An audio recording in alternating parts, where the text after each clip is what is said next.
India's biggest horror fantasy movie అని movie team వాళ్ళు చెప్తున్నారు. బట్ ట్రైలర్ రిలీజ్ అయిన దాన్ని బట్టి ఎలా ఉంటుందో కూడా చూడబోతున్నాం. ఒకటైతే డ్యామ్ షూర్గా చెప్పగలను, ఇలాగా వింటేజ్ ప్రభాస్ గారిని ఎప్పుడో నేను మిర్చి మూవీలో చూశాను. ఆ డైలాగ్ డెలివరీ కానీ ఆ కామెడీ టైమింగ్ కానీ చూసి చాలా సంవత్సరాలు అయిపోయింది. బట్ దీనికైతే మారుతికి నేనైతే థ్యాంక్స్ చెప్పుకోకుండా ఉండలేను. సో దట్ ఏదైతే డార్లింగ్ దగ్గర నుంచి మిస్ అవుతున్నామో దాన్ని మళ్ళీ రీక్రియేట్ చేద్దామని ఒక స్టెప్ అయితే ముందరకు తీసుకున్నాడు. ఐదర్ ఈ సక్సెస్సా కాదా అనేది మనం థియేటర్లో చూడాల్సిందే. బట్ ఆ ఇనిషియేషన్కి మనం థ్యాంక్ఫుల్గా ఉండాల్సిందే. కొన్ని షాట్లలో ప్రభాస్ గారిని చాలా స్టైలిష్గా చూపించారు. అండ్ మరికొన్ని షాట్లలో హీరోయిన్స్ని టాప్ నాచ్గా చూపించారు. టు బీ ఫ్రాంక్, రొమాన్స్ గట్టిగా వర్కౌట్ అయితే మూవీ అయితే స్మూత్గా రన్ అవడానికి చాలా ఛాన్సెస్ అయితే ఎక్కువ ఉన్నాయి. ముగ్గురు కూడా చాలా అందంగా ఉంటారు, ఒప్పుకోవాల్సిందే. టాప్ నాచ్ హీరోయిన్స్ కాబట్టి కొంచెం వర్కౌట్ అయినా కూడా మాస్ ఆడియన్స్ని ఇలా కూడా గ్రాప్ చేయొచ్చు. అండ్ మనం ఖచ్చితంగా టార్గెట్ చేయాల్సింది సంక్రాంతి అని వీళ్ళు ఎందుకు ఫిక్స్ అయ్యారంటే, ఆబ్వియస్లీ పిల్లలు అప్పుడే అవైలబుల్గా ఉంటారు. అండ్ ఇది పిల్లలకి కనెక్ట్ కావడానికి చాలా ఛాన్సెస్ ఉన్నాయి. ఎందుకంటే హైలీ ఫ్యాంటటైజ్డ్ అండ్ ఏఐని వాడినట్టు చాలా క్లియర్గా కనిపిస్తుంది. బట్ ఇది పిల్లల హృదయాలకి ఈజీగా హత్తుకునే ఛాన్సెస్ ఉంది. అండ్ ఎల్డర్కి వచ్చేసరికి మెయిన్గా మనం ప్రభాస్ గారి డైలాగ్ డెలివరీకి హాఫ్ ఆఫ్ ద జనరేషన్ అనేది ఇంపాక్ట్ అయిపోతుంది అక్కడే.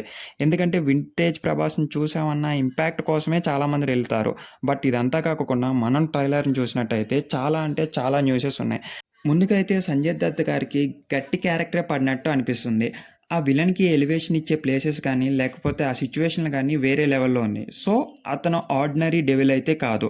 అండ్ మీరు ట్రైలర్ ఓపెన్ చేయంగానే ఎప్పుడైతే ప్రభాస్ గారు అక్కడ 500 నోట్స్ ఉంటాయి, ఆ నోట్ని టచ్ చేద్దామని చేస్తుంటేనే ఈ ఇంపాక్ట్ అంతా కలుగుతుంది. మేబీ ఆ తాతకి మనీకి చాలా రిలేటెడ్ ఉండొచ్చు, ఆర్ ఈ డబ్బులు ఎవరి అయినా కూడా అయి ఉండొచ్చు. అండ్ ట్రైలర్ లాస్ట్ షాట్ ఏదైతే ఒక బీస్ట్ అడుగు పెడుతుందో, ఇవన్నీ కూడా హైలీ ఫ్యాంటైజ్డ్ మూవీ. బట్ ఇవన్నీ కూడా వర్కౌట్ అవుతే మూవీ ఈజీగా 500 crores దాటంలో సందేహమే లేదని అయితే చెప్పుకోవాలి. ఎందుకంటే ఇలాంటి జోనర్ని టచ్ చేసి నార్త్లో కనుక ఇంపాక్ట్ చూపించగలిగితే, టు బీ ఫ్రాంక్ మనం ఒప్పుకోవాల్సింది సౌత్ ఇండియాలో కన్నా నార్త్ ఇండియాలో కలెక్షన్లు అనేవి కుమ్మేస్తుంది. ఆబ్వియస్లీ వాళ్ళు గోస్ట్ లాగన్నా హాంటెడ్ హౌసెస్ అన్నా వాళ్ళు చాలా అంటే చాలా ప్రైడ్ చూపిస్తారు. అందులో మన ప్రభాస్ కాబట్టి ఆల్మోస్ట్ సౌత్ ఇండియాలో నుంచి హిట్ అవుతుంది. టు బీ ఫ్రాంక్, టాక్ ఎలాగున్నా కూడా. ముందుగా అయితే ట్రైలర్ రిలీజ్ చేస్తారని అయితే ఎక్స్పెక్ట్ చేయలేదు. బట్ ఎక్స్పెక్ట్ చేసిన టైంకి రిలీజ్ చేశారు, అదైతే థ్యాంక్ యూ. ఎక్స్పెక్ట్ చేసిన టైం కంటే ఆ డేకి ఆ టైమింగ్కి. మెయిన్గా చెప్పుకోవాల్సింది heroine plots and comedy timings కూడా మంచిగా ఉన్నట్టు అనిపిస్తుంది. ఆ కామెడీ రోల్లో డీప్గా ఇన్వాల్వ్ అయిపోయింది మాత్రం మన ప్రభాస్ గారు.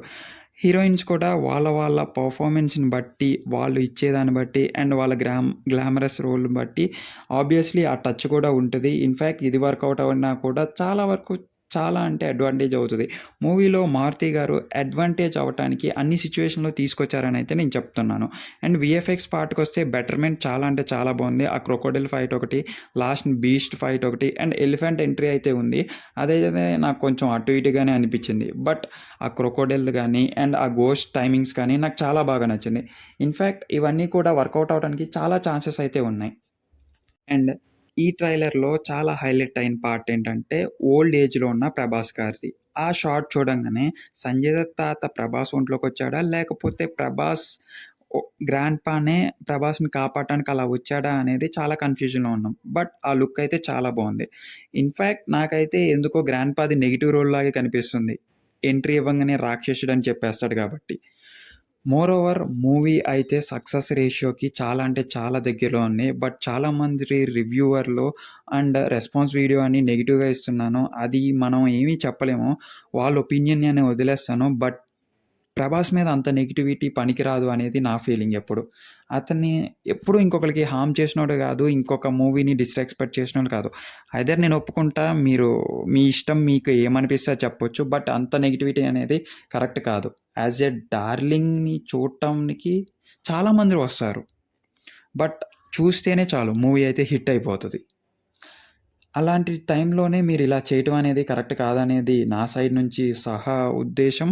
అండ్ నాకైతే నచ్చింది. ట్రైలర్ కట్ అయితే చాలా డీసెంట్‌గా ఉంది. హర్రర్ ఇంపాక్ట్స్ కూడా ఉన్నాయి. భయపడతారా అనేది ఆ సౌండ్ ఎఫెక్ట్స్, బీజీఎం అవన్నీ దాని మీద కూడా బేస్ అయి ఉంటది. ఓకే. ఇవన్నీ బేస్ చేసుకొనైతే మూవీ అయితే బానే ఉంటదని నా ఫీలింగ్ అండ్ చాలామంది ఫీలింగ్స్ కూడా. మీకేమనిపించింది ట్రైలర్ చూడంగానే ఒక్కసారి కామెంట్ చేసేసేయండి. మా ఎఫర్ట్స్ మీకు నచ్చితే సబ్స్క్రైబ్ చేసి లైక్ చేసేసేయండి. మీకు మా క్రియేటర్‌కి సపోర్ట్ చేయాలంటే కింద థాంక్స్ రూపంలో 40,000-10,000 రూపీస్ వరకు ఎంతైనా చేయాలనుకుంటే చేయొచ్చు. Until then guys keep watching Mic and Talks అండ్ కింద డిస్క్రిప్షన్‌లో ఉన్న టెలిగ్రామ్ మరియు వాట్సాప్ ఛానెల్‌లో కూడా జాయిన్ అవుతారని కోరుకుంటూ the Raja Saab signing off.